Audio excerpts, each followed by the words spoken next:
Estamos estudando a segunda carta de Paulo a Timóteo, uma carta onde Paulo expõe os desafios que a igreja estava enfrentando. A igreja estava enfrentando um dos seus piores dias. A vida da igreja estava literalmente por um fio. Nós já vimos aqui no primeiro final de semana, no primeiro capítulo, que Nero, quando a Roma foi incendiada, Nero colocou a culpa nos cristãos e o cristianismo passou a ser livremente perseguido em Roma. Os cristãos eram pendurados em estacas, enchidos de piche e queimados vivos para iluminar a cidade durante a noite, jogado às feras. A igreja estava passando um dos seus piores momentos, as pessoas estavam deixando, desanimando, não permanecendo, como nós acabamos de cantar, que nós precisamos permanecer até o fim, mas não era o que estava acontecendo. As pessoas não estavam permanecendo, a igreja estava se esvaziando, os cristãos estavam se escondendo, porque era um dos períodos mais terríveis da igreja naquele momento. Um desafio enorme. Então Paulo, já preso agora numa masmorra, não é igual à sua primeira prisão. Quando Paulo foi preso pela primeira vez, ele ficou numa casa alugada em Roma, era uma prisão domiciliar. Mas agora, e depois disso ele foi liberto, ele ficou livre por um tempo, voltou a pregar o evangelho, chegou possivelmente até a Espanha, mas agora com Nero no poder, Paulo volta a ser aprisionado, mas dessa vez é numa masmorra, dessa vez é realmente uma prisão acorrentado. Ele sabia que sua hora já estava chegando, ele sabia que eram os seus últimos dias, e todo mundo abandonou o apóstolo Paulo, não sobrou ninguém, poucos amigos. Durante o julgamento de Paulo ele diz que não havia ninguém. Imagina como seria levantar os olhos na hora do seu julgamento, você vê os soldados romanos, você vê os magistrados, você vê os curiosos que estão em volta, mas não vê nenhum amigo, não vê ninguém. Paulo está literalmente sozinho, abandonado, até mesmo com frio, porque ele pede para Timóteo, olha, traz a minha capa. É um período difícil, terrível, e que possivelmente Timóteo já estava desanimado. Nós já vimos aqui no primeiro capítulo que Paulo então busca levantar o ânimo de Timóteo, dizendo: Timóteo, não deixe que essa chama se apague, permaneça firme, se lembre da palavra, se lembre de tudo isso. No segundo capítulo nós vimos alguns conselhos de como Timóteo deveria permanecer e ele pregar a palavra. E agora no terceiro capítulo Paulo continua aconselhando Timóteo nessa situação terrível da igreja que eles estavam vivendo. Timóteo que era chamado, Timóteo que era vocacionado, Paulo havia colocado as mãos sobre Timóteo e ele tinha um chamado a exercer, pregar a palavra, ser um bom pastor. A mesma vocação e o mesmo chamado que nós temos. Nós também fomos chamados por Cristo Jesus a pregar o evangelho a todas as pessoas até os confins da terra. Jesus foi muito claro em dizer: façam discípulos de todas as nações, batizando-os em nome do Pai, do Filho e do Espírito Santo. Essa é a nossa santa vocação, esse é o nosso chamado, foi para isso que nós estamos aqui, que Cristo nos chamou, para segui-lo e fazer discípulos. Mas os dias são terríveis, terríveis. E Paulo começa alertando a Timóteo que esses dias seriam terríveis. Nós estamos vivendo hoje também em dias terríveis. Basta ligar a TV, né, ou entrar num site de notícias. Nós vemos políticos que só se preocupam com seus próprios projetos de poder. Nós vemos crises econômicas e tanta coisa difícil. Essa semana nós ficamos escandalizados, pelo menos eu fiquei perturbado e escandalizado com a notícia daquele médico estuprando mulheres grávidas na sala de parto. A gente fica escandalizado com essas coisas, mas essa é a realidade que nós estamos vivendo, dias terríveis. E Paulo alertou Timóteo, nessa terceira carta ele vai alertar Timóteo para esses tempos que nós estamos vivendo, e ele vai trazer um conselho preciosíssimo de como nós podemos permanecer até o fim. Nós cantamos aqui agora que nós vamos permanecer até o fim. Mas como que nós permanecemos fiéis a Cristo Jesus e ao Evangelho de Jesus Cristo diante de dias tão terríveis? No capítulo 3, no versículo 1 então, Paulo começa dizendo: saiba disso, Timóteo. Saiba disso, tenha conhecimento disso. Nos últimos dias sobrevirão tempos terríveis. Saiba disso. Nos últimos dias sobrevirão tempos terríveis. E esses últimos dias que Paulo está dizendo aqui, não são os últimos dias no sentido de quando Cristo, somente lá quando Cristo voltar, ou quando o mundo acabar, não é, esses últimos dias é uma afirmação teológica que os judeus, eles esperavam o dia do Senhor, eles esperavam a vinda do Messias, quando o Messias viesse, o dia do Senhor chegasse, então se iniciaria esses últimos dias. Os últimos dias aqui são literalmente os dias em que nós vivemos. O período entre a ascensão de Jesus e o retorno de Jesus. Esse tempo no qual nós aguardamos Jesus retornar são os últimos dias. Nós não sabemos quanto tempo vai durar esses últimos dias, mas é um pensamento teológico de Paulo. Quando Paulo diz então últimos dias, ele não está falando para Timóteo, lá na frente. Ele está dizendo, olha, está acontecendo. É agora. E nós, então, podemos também afirmar que, talvez até mesmo pior, não pior no sentido de ser perseguido, como a igreja era naquele tempo aqui no Ocidente, se bem que a igreja ainda é perseguida em muitos lugares do mundo, mas Paulo alerta Timóteo dizendo, olha, tempos terríveis viriam.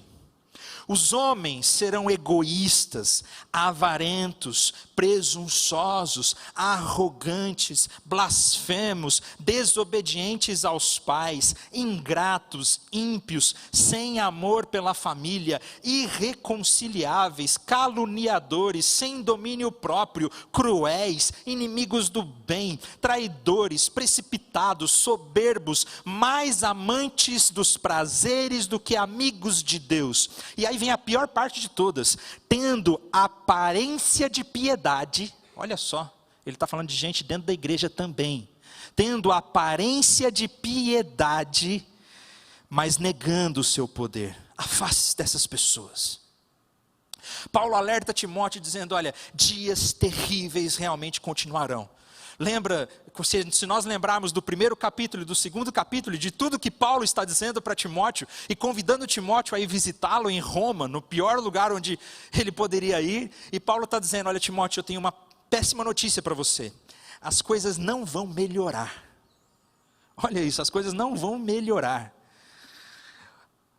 as coisas só vão piorar, e nós veremos dias terríveis, e ele traz diversas características aqui, que nós identificamos no nosso dia a dia, ao nosso redor. Gente egoísta, impaciente, caluniador, gente que não ama os seus pais, famílias destruídas, famílias cheias de intrigas e conflitos, traidores, precipitados, soberbos. Só que de todas essas características aqui que Paulo está dizendo, todas elas podem ser resumidas em apenas uma coisa. O que Paulo está dizendo aqui, nós podemos resumir em apenas uma atitude, que os homens amarão mais a si mesmos do que a Deus. Essa é a realidade da qual nós vivemos.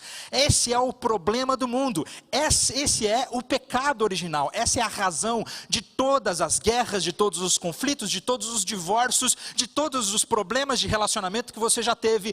Todas as angústias do mundo se resumem a um único pecado, que é o nosso pecado original, que é de dizer, eu não preciso de Deus, seja feita a minha vontade, amar mais a mim mesmo do que ao próprio Deus. Esse é o resumo de todo o problema do mundo, e que atinge o nosso coração, e que atinge o nosso coração até mesmo quando nós estamos dentro da igreja, porque Paulo diz que muitos terão a aparência de piedade, porque é fácil ter a aparência de piedade, é fácil mostrar para vocês uma aparência de que eu sou piedoso, de que eu oro todos os dias, de que eu leio a Bíblia todos os dias, de que eu sou um homem de Deus incrível. Ter essa aparência é muito fácil.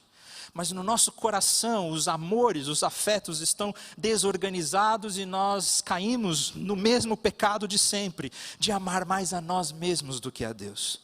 De dizer a Deus, não seja feita a sua vontade, mas dizer a Deus, seja feita a minha vontade, os meus desejos. E Paulo, ele inclusive alertou a todos nós em outra carta, como na carta de Romanos, em que ele diz que esses homens, essas pessoas, homens, mulheres, essas pessoas trocaram a verdade de Deus pela mentira e adoraram e serviram coisas e seres criados em lugar do Criador, que é bendito para todos sempre. Por causa disso, Deus os entregou a si mesmos. Deus os entregou às suas paixões. Paulo diz que a pior coisa que pode acontecer conosco, que o pior julgamento que nós podemos receber de Deus, é Deus dizer a você, tá bom, seja feita a sua vontade. E nos entregar a nós mesmos. E porque nós fomos entregues a nós mesmos e dizemos a Deus, eu não preciso do Senhor, eu posso fazer a minha vontade, o meu desejo, mesmo eu talvez tendo uma aparência de piedade, nós vivemos tempos terríveis e dias terríveis como nós estamos vivendo. Os nossos amores estão fora de ordem. Como disse Agostinho de Hipona, os nossos amores estão totalmente desorganizados, nós amamos o que não deveríamos amar, não amamos o que deveríamos amar, amamos o que não deveríamos amar, amamos muito ou amamos pouco. O nosso problema não é necessariamente que você não ama a Deus. Eu tenho certeza que todos aqui amam a Deus. Todos aqui amam a Deus. O problema é não amar a Deus o bastante. É amar outras coisas mais do que a Deus. Eu amo a Deus, mas eu amo mais a mim mesmo. Eu amo mais o que eu desejo, o que eu quero. E por causa disso, nós estamos vivendo dias terríveis. Por essa razão, Paulo continua aconselhando Timóteo, dizendo: Timóteo, fique atento, porque nós estamos realmente em dias terríveis. Nós estamos em dias difíceis. Nós estamos vivendo num ambiente e uma cultura onde as pessoas amam a si mesmas. E até mesmo nós, que fomos resgatados por Cristo Jesus, até mesmo nós que estamos aqui dentro da igreja, somos tentados a seguir esse caminho de amar a nós mesmos também, de cair nessa idolatria de amar a nós mesmos ao invés de amar mais a Deus. Por isso Paulo vai trazer esse terceiro capítulo dizendo: olha, você precisa permanecer, Timóteo. Tu, porém, permaneça, como nós vamos chegar no versículo daqui a pouco. Permanecer firme. Por isso, Paulo aconselha a Timóteo dizendo: olha, olhe para bons exemplos de pessoas que têm permanecido em Cristo Jesus. Olhe para mim, Timóteo. E Paulo já diz em outras partes da Bíblia, né, sejam meus imitadores, e agora Paulo está dizendo para Timóteo: olha para mim, olha a maneira como eu estou vivendo. Nós vemos isso no versículo 10, que Paulo diz o seguinte: olha, mas você, Timóteo, tem seguido de perto o meu ensino, a minha conduta, o meu propósito, a minha fé, a minha paciência, o meu amor e a minha perseverança. As perseguições e os sofrimentos que enfrentei, coisas que me aconteceram em Antioquia, Icônio e Listra, quanta perseguição eu suportei, mas de todas essas coisas o Senhor me livrou. Paulo está dizendo: olha para mim, Timóteo. Olha o meu exemplo, porque eu estou permanecendo firme em Deus nesses dias difíceis e nesses dias terríveis. Então olhe para mim como exemplo, para que você também possa permanecer firme, porque eu tenho enfrentado perseguições, eu tenho enfrentado lutas, e agora Paulo é absurdamente honesto com Timóteo sobre as consequências dele permanecer fiel e seguir a Jesus. Ele não esconde, ele não tenta maquiar o evangelho, ele não tenta dizer algo tranquilo para Timóteo. Ele é muito claro, espantosamente claro, ao dizer a Timóteo: de fato, todos os que desejam viver piedosamente em Cristo Jesus serão perseguidos. Todos os que desejam viver piedosamente em Cristo Jesus serão perseguidos. É uma afirmação até mesmo dura de ouvir, né? Ele dizendo, diante de toda essa perseguição, diante de tudo que a igreja estava vivendo, talvez a expectativa de Timóteo era receber uma carta de Paulo, em que Paulo dissesse o seguinte: olha, nós estamos passando por uma terrível perseguição, os dias são terríveis, mas fica tranquilo, Timóteo, porque isso é só um tempo, é só um momento. Daqui uns dias as coisas vão se acalmar, daqui um dia vai ser melhor, e você vai poder viver livremente sem ser perseguido. Mas não, Paulo é muito claro em dizer: olha, todos os que desejam seguir a Cristo Jesus serão perseguidos. O discipulado custa caro. Seguir a Jesus, ser discípulo de Jesus, possui um alto preço, como nós vimos na semana passada. Possui um alto preço. O próprio Jesus diz: todo aquele que quiser vir após mim, tome a sua cruz e siga-me. E siga-me. Todos os que quiserem vir após mim, tome a sua cruz e siga-me. Ele é completamente honesto com Timóteo, dizendo dos desafios que viriam e que todos que desejam seguir a Jesus seriam perseguidos. Porque seguir a Jesus é um grande desafio. Não há recompensa melhor na vida do que seguir a Jesus, porque Ele nos deu completa salvação e redenção, como nós já vimos. Mas o próprio Jesus, quando estava pregando para a multidão, e Ele começou aquele longo sermão dele, falando que Ele é o pão da vida, e que leiam lá no Evangelho de João, e quando as pessoas começaram a ouvir Jesus, eles disseram entre si, duras são essas palavras. É difícil seguir Jesus, não é? Essas palavras são duras, e as pessoas começaram a ir embora, e a sair, e foram saindo de fininho, e todos fugiram, todos sumiram, só ficaram ali os 12 discípulos de Jesus. E Jesus olha para os 12 e diz, e aí? Vocês não querem aproveitar a oportunidade e ir embora também? Mas o apóstolo Pedro, ele teve a mais sublime revelação de todas, em que ele diz para Jesus, Jesus, para quem iremos nós, se só tu tens as palavras de vida eterna e de salvação? Para quem nós iríamos? Não há outro caminho, por mais difícil que seja esse caminho, é o único caminho onde nós podemos encontrar vida e redenção, porque somente tu tens as palavras de vida eterna, como o próprio Jesus afirmou, somente Ele é a verdade que liberta e que salva. Então Paulo, ele escreve a Timóteo sendo realista sobre essa situação que nós estamos vivendo. E diante dessa situação que nós estamos vivendo, ele traz um conselho. Dias terríveis virão, as pessoas amarão somente a si mesmas, e Deus os entregou a viverem as suas paixões e os seus amores. Nós estamos vivendo dias terríveis. Tu, porém, Timóteo, tu, porém, permaneça firme nas Escrituras. Tu, porém, versículo 14, quanto a você, porém, permaneça nas coisas que aprendeu, das quais tem convicção, pois você sabe de quem aprendeu, pois desde criança você conhece as sagradas letras, que são capazes de torná-los sábios para a salvação mediante a fé em Cristo Jesus. Paulo traz a resposta de como nós podemos permanecer firmes até o fim, como nós acabamos de cantar. De como nós podemos permanecer firmes diante de Deus, diante da terrível situação que nós estamos vivendo. E o conselho de Paulo é: permaneça firme nas palavras, permaneça firme nas Escrituras, permaneça firme na Bíblia Sagrada. Quando Paulo escreve a Timóteo, ele está falando dos ensinamentos que ele recebeu do próprio Paulo, dos ensinamentos que ele recebeu da sua mãe e da sua avó, e de todo o Antigo Testamento, do qual ele aprendeu desde criança. O Antigo Testamento era a Bíblia que eles tinham naquele momento. O Novo Testamento estava sendo formado e escrito até mesmo com essa carta de Timóteo. Mas quando Paulo diz, permaneça firme nos meus ensinamentos, os ensinamentos do apóstolo Paulo estão onde hoje? Na Bíblia.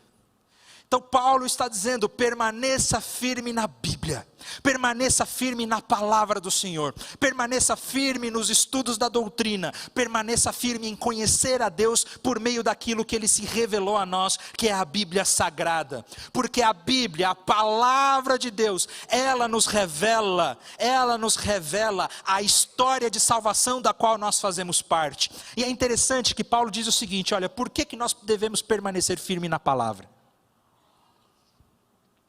Nós devemos permanecer firmes na palavra, porque essas sagradas letras, elas são capazes de nos tornar sábios para a salvação mediante a fé em Cristo Jesus.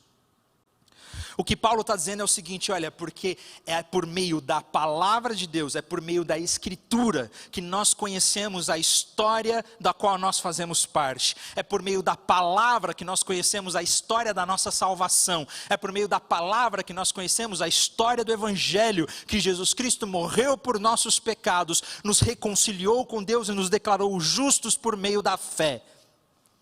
Por isso nós precisamos permanecer firmes na palavra, porque a Bíblia ela é muito mais do que apenas um manual de como nós devemos viver. Você já ouviu essa ilustração dizendo que a Bíblia é um manual? A Bíblia é um manual de como nós devemos viver. Na verdade, a Bíblia não é um manual. Eu entendo quando as pessoas dizem que é um manual, porque na Bíblia nós encontramos conselhos de como nós devemos viver realmente. Mas se você abre a Bíblia, quantos aqui, né? Eu tenho certeza que você já abriu a Bíblia, já começou a ler a Bíblia, você viu que não é um manual, né, gente? O manual é fácil, né? Faça isso, passo 1, passo 2, passo 3, agora passo 4. A Bíblia não tem passo 1, passo 2, passo 3, passo 4. A Bíblia não nos revela simplesmente um manual de como nós devemos viver. A Bíblia nos revela a nossa história, quem nós somos, de onde nós viemos, qual o significado da nossa vida, como nós alcançamos redenção e para onde nós vamos, qual o destino da humanidade. A Bíblia revela a nós um Deus que interveio na história e nos resgatou. É como um grande drama, uma grande história, uma grande obra de teatro. Quantos aqui gostam de ir ao teatro? Algumas pessoas. Eu gosto de ir ao teatro. A Bíblia nos revela o grande drama de Deus, como uma grande obra de teatro. Imagine só que nós temos a primeira cena. E na primeira cena as cortinas se abrem.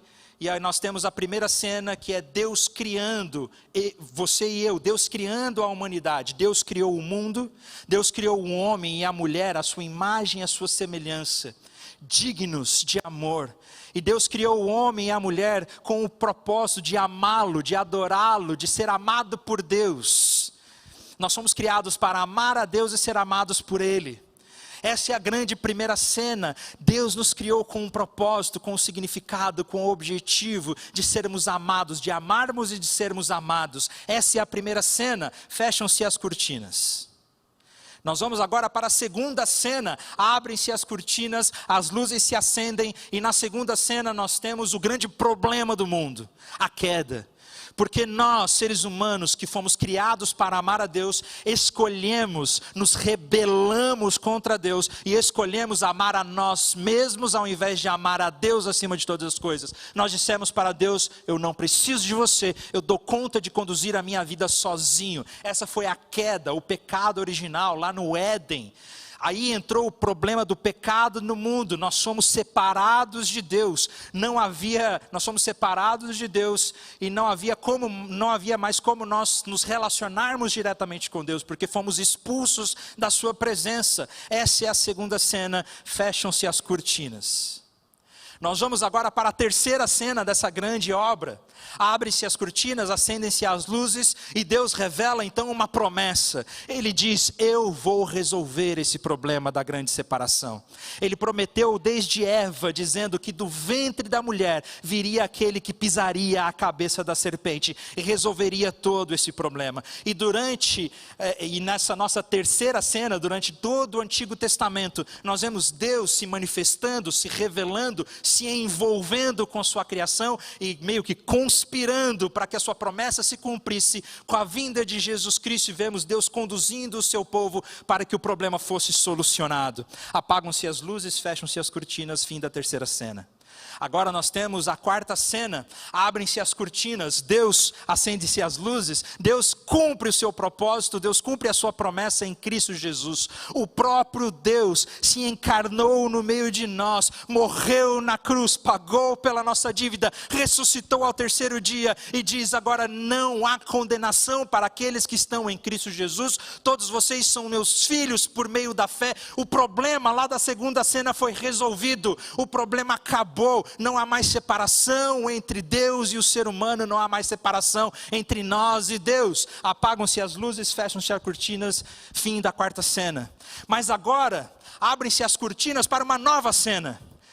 A nova cena, que é a cena onde nós estamos. E agora nós recebemos um papel de interpretar essa cena. Agora nós é que temos que interpretar o papel da igreja, de sermos fiéis a Deus, de permanecermos até o fim, de sermos testemunhas e pregarmos o evangelho a todas as pessoas, a fazermos discípulos de todas as nações. Nós estamos nessa cena, nós estamos agora, temos um papel. E Paulo está dizendo que nós devemos permanecer firmes na palavra, porque a palavra de Deus é o roteiro de como nós devemos interpretar o nosso papel nessa cena. A palavra de Deus é o roteiro que nos conduz e nos ensina como nós podemos nos relacionar com esse Deus, alcançar essa salvação e atuar o drama que nós devemos continuar atuando, porque é por meio do Espírito Santo Ele nos deu um papel a cumprir agora onde nós estamos. E depois disso virá ainda mais uma cena. A cena final, quando Cristo retornará com toda a sua glória. E nós estaremos com Ele eternamente para todo e sempre, onde Ele reinará com toda a sua glória. Eu falei tudo isso para dizer o papel das Escrituras e da Palavra de Deus. Nós precisamos permanecer firmes na Bíblia, precisamos permanecer firmes na palavra, porque ela é que nos revela esse grande drama e como nós devemos continuar vivendo nessa grande peça. Somente por meio da Bíblia, é por meio da Bíblia que nós podemos perseverar, porque é por meio dela que nós conhecemos a nossa história de salvação. Por isso a Bíblia não é simplesmente um livro de promessa, a Bíblia não é simplesmente um livro que você lê para ficar bem no final do dia, ou para vir ao final de semana na igreja e ter o nosso coração quentinho, né, e resolver os nossos problemas. Não, a Bíblia revela qual é a sua história. E como nós devemos viver até agora, a partir de agora. Paulo continua dizendo, Timóteo, tu, porém, permaneça na palavra. Tu, porém, permaneça na palavra. Eles podem viver do jeito que eles quiserem. Eles podem até se afastar e rejeitar a Deus. Tu, porém, permaneça na palavra. E ele vai dizer, por quê? Porque toda a Escritura, lá no versículo 16, porque toda a Escritura é inspirada por Deus e útil para o ensino, para a repreensão, para a correção, para a instrução na justiça, e para que o homem de Deus seja apto e plenamente preparado para toda boa obra. Permaneça na palavra, porque ela é inspirada por Deus. Permaneça na palavra. Eu fiz, na verdade nós da Escola do Discípulo fizemos uma pesquisa. Antes da pandemia, faz um tempo já. A maior parte das pessoas que responderam à pesquisa foram pessoas aqui de Campo Grande, a maioria da nossa igreja. Era uma pesquisa sobre a leitura da Bíblia. E eu fiquei espantado ao ver o resultado da pesquisa, em que dizia que 75% das pessoas que responderam não possuíam o hábito de ler a Bíblia. Eu não quero constranger ninguém aqui. Então não precisa levantar a mão, não precisa responder. São perguntas apenas para a nossa reflexão. Você leu sua Bíblia hoje?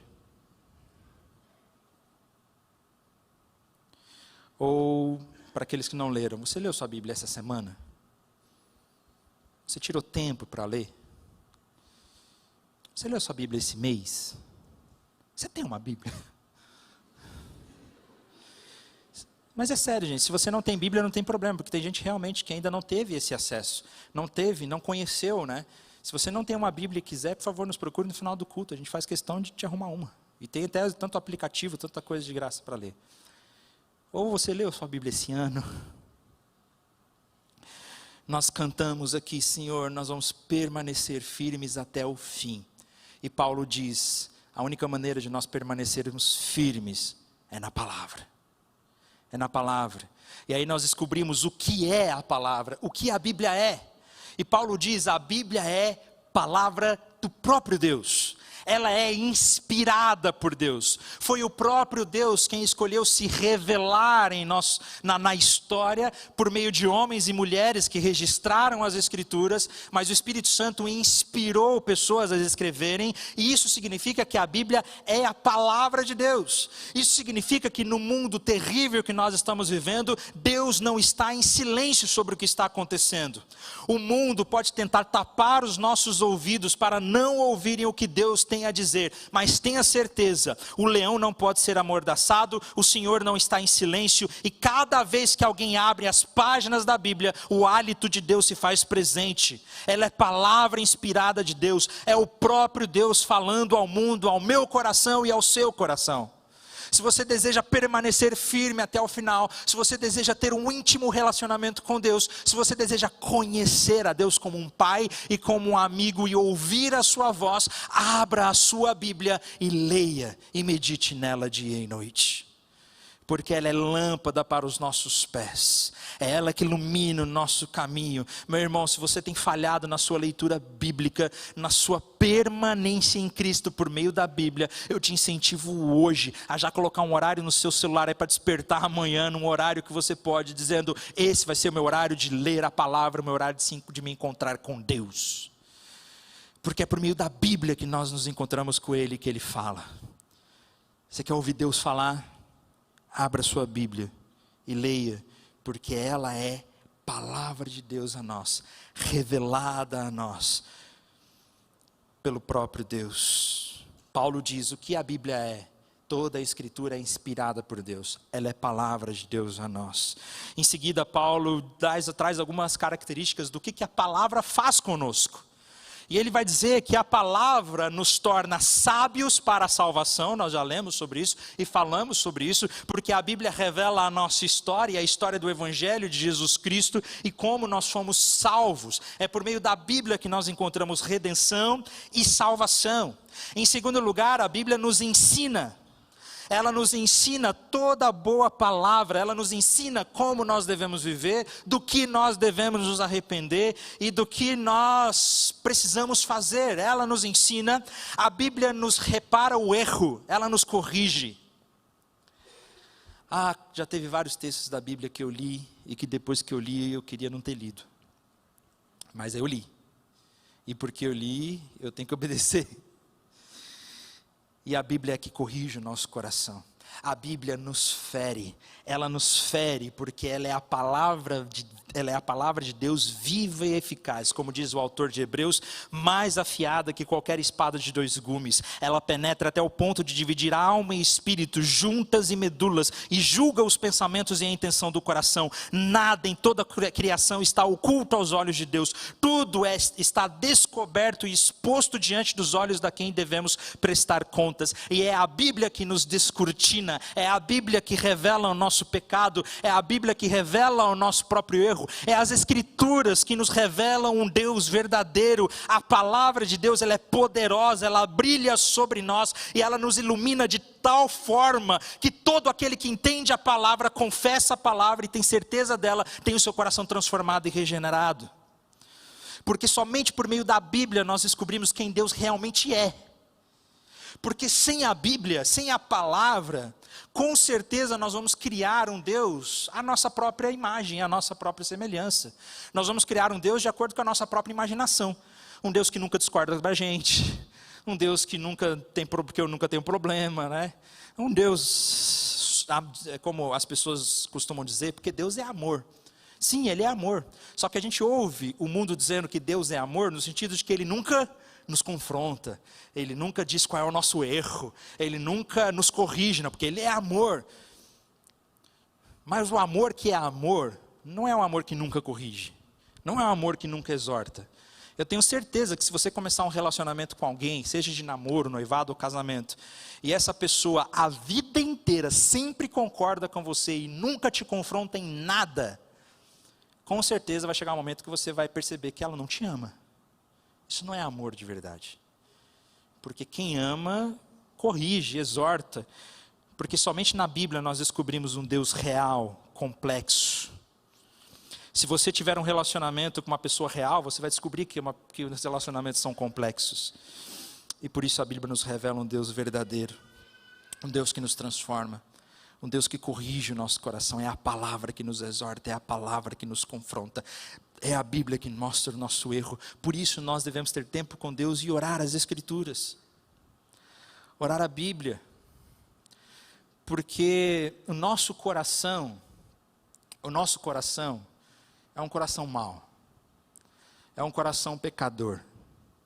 Porque sem a Bíblia, sem a palavra, nós vamos cair no problema que Paulo denunciou no começo do capítulo. Nós amaremos mais a nós mesmos. E aí todos os problemas estarão diante de nós por nossa responsabilidade, por nossa culpa. Porque nós amamos mais a nós mesmos. Mas quando nós vamos para a Bíblia, para a palavra, ela nos confronta. Ela nos corrige, ela nos exorta, ela nos torna aptos para a salvação. Quantas vezes a Bíblia me confrontou, meus irmãos? Quem aqui já foi confrontado com a Bíblia? com a leitura da Bíblia. Quantas vezes a Bíblia já me confrontou? Eu lembro de situações em que eu estava indignado com fulano de tal. Deus, porque fulano de tal, que transforma o coração dele. Senhor, corrige o coração do fulano de tal. Porque olha só como fulano de tal está errado. Olha o pecado do fulano de tal. Não aguento mais, Senhor, corrige. Transforma o fulano de tal. Aí eu vou para a Bíblia. E quando eu vou para a Bíblia, eu descubro que o problema não está no fulano de tal.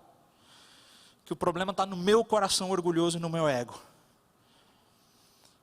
Por isso nós precisamos da Bíblia. Eu me lembro da história de Josias, o rei Josias. O povo de Israel tinha se esquecido, na verdade o povo de Judá, eles tinham se esquecido da palavra, tinham se esquecido das escrituras. Ela estava perdida dentro do próprio templo. Então, durante uma das reformas do templo, a palavra foi encontrada, e Josias leu a palavra, e quando Josias leu a palavra, ele teve o seu coração quebrantado e quebrado, ele se humilhou e se arrependeu, porque a palavra o confrontou, o transformou, e nós vemos um dos maiores avivamentos de Judá, feitos por meio de Josias, porque ele se encontrou com a palavra. E a Bíblia ainda vai dizer que nunca houve em Israel e em Judá um rei como o rei Josias. É interessante que o autor fala que nunca houve em Israel e Judá um rei como o rei Josias, ou seja, até mesmo Davi, um homem que foi segundo o coração de Deus. Sim, o Davi foi um homem segundo o coração de Deus, mas aí a Bíblia vai dizer que Josias foi o maior de todos. Interessante, né? E Josias foi aquele que se encontrou com a palavra, com as escrituras, e meditou nela, dia e noite, porque é isso que nós devemos fazer. A Bíblia é inspirada por Deus e útil, ela é viva e eficaz, ela nos repreende do erro, ela nos corrige a rota, ela nos instrui na justiça, ela nos ensina como nós devemos viver, e ela nos torna preparados para toda boa obra. São as escrituras que nos transformam. Então, quando o apóstolo Paulo escreve para Timóteo, dizendo: Timóteo, nós estamos vivendo dias terríveis. Nos últimos dias, veremos tempos terríveis, onde as pessoas amarão mais a si mesmas do que a Deus. Tu, porém, permanece na palavra. Tu, porém, permaneça nas escrituras. Permaneça nas escrituras, meu irmão. Não deixe de lado a palavra. Porque é na Bíblia que nós encontramos alegria, é na Bíblia onde nós podemos permanecer em relacionamento com Deus, e nós podemos permanecer firmes diante de toda a luta, de toda a dor, de todo sofrimento e toda a perseguição como a igreja estava vivendo. Permaneça na palavra, não deixe de ler a Bíblia hoje, amanhã, todos os dias. E meditar nela, não apenas ler, mas meditar e perguntar: Senhor, o que o Senhor deseja falar comigo? O que o Senhor deseja fazer no meu coração por meio da leitura da palavra? Porque a Bíblia deve ser a nossa única regra de fé e prática. Só a Escritura, somente a Escritura, somente a palavra de Deus. Amém?